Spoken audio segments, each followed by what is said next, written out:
Hello, welcome back. I hope you're doing very well. A quick little performance, workflow, sound design tutorial thing today. I'm going to show you how to instantly reverse a sample, which I like to use as a performance technique. It works really nicely on drum loops, where you can trigger it as a kind of almost like a fill-in, but you can use it on any kind of sample really. We're going to use a drum loop as this example. So I've got one drum track set up with one loop on one pad, and it sounds like this. It's quite a long sample, goes on for quite a while as a one shot. If we look at the clip here, you can see I've got a bunch of MIDI notes in where I'm re-triggering it on the kick drum, which gives the effect of kind of chopping that sample without chopping it. Sounds like this.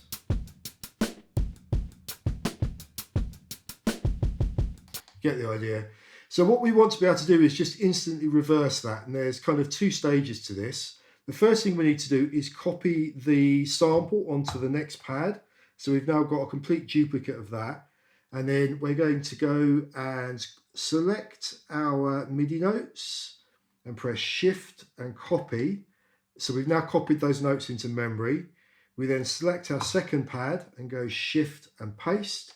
And you can see that we've duplicated that sequence. So if we were to play it now, we'd get exactly the same thing, just louder because it's two samples playing. So the first thing we need to do is reverse one of those samples.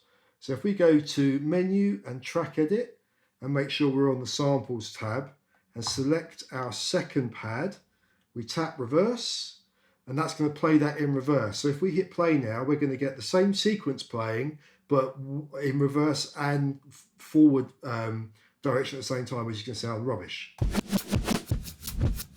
Obviously that's no use to anyone. So what we now need to do is set up a macro so we can basically instantly flip between those two.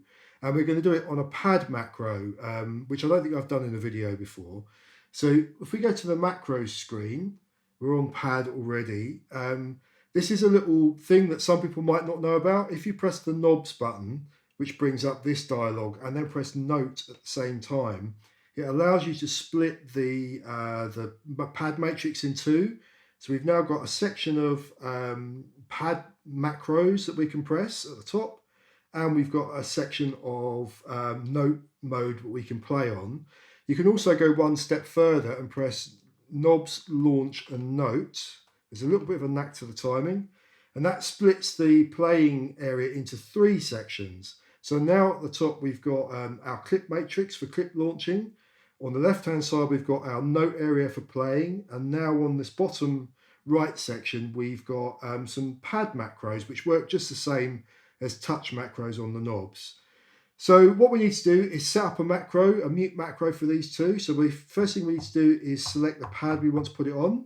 So put it on the first one, and then we're going to crucially make sure momentary isn't tapped, and we're going to press plus to add a macro, go down to track, which is our only track, and then we go down to pads, bank A, and pad 1, which is our original pad which has the forward sample on it, mixer, and pad mute. So we can see that is here. Now on the same pad we're going to stack another macro onto it, do exactly the same thing, pads, bank A, but this time we want our second pad, which is the one with the reverse sample on it. We go down to mixer and pad mute. Now you can see that when we tap these, the mute states of both of these change. So what we want to do is select our second one, which is the reverse sample, and then flip the polarity of it. And now you can see they're in reverse. So when our kind of touch state is the forward sample playing and the backward sample muted, when we hold the macro down, that flips and it mutes the forward sample and unmutes the reverse sample. And this is what that sounds like.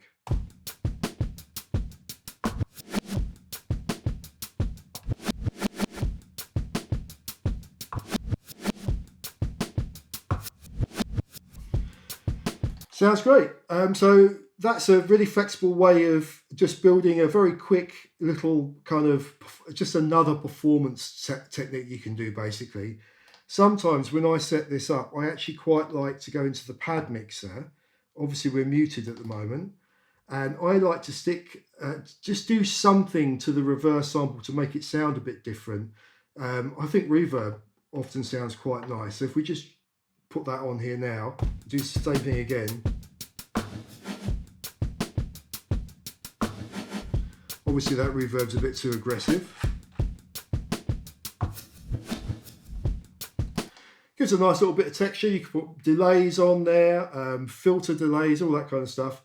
It's just another little thing in your armory where you can very easily add a bit of variation and a bit of movement, which is the kind of thing that makes a performance sound quite nice. And because it's the same sample and it's running, all you need to do is set this one macro up and it will always be in time. There's no timing issues.